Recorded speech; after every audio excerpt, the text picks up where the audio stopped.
¿Qué tranza mi gente? A ver, para estos chavos que traen una moto Sposter, bueno, la mía es 2017, es Iron 883. Mi problema es de que no suena el bip de la alarma. Entonces estuve moviéndole y haciendo combinaciones a ver si la podía activar. Como es de sensor de acercamiento, entonces no puedo activarla con llave, lo cual opté por buscar el sensor que es este.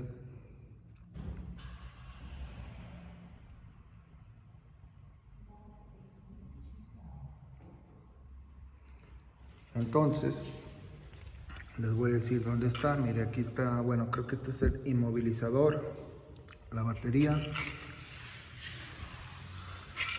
donde yo lo encontré después de tanto buscar en YouTube, en foros y en cosas así. No encontré alguna indicación.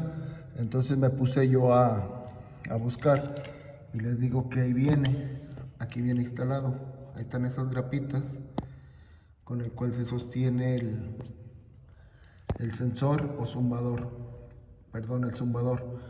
Este va aquí así, va engrapado. Yo lo empujé hacia arriba, así, y solito botó.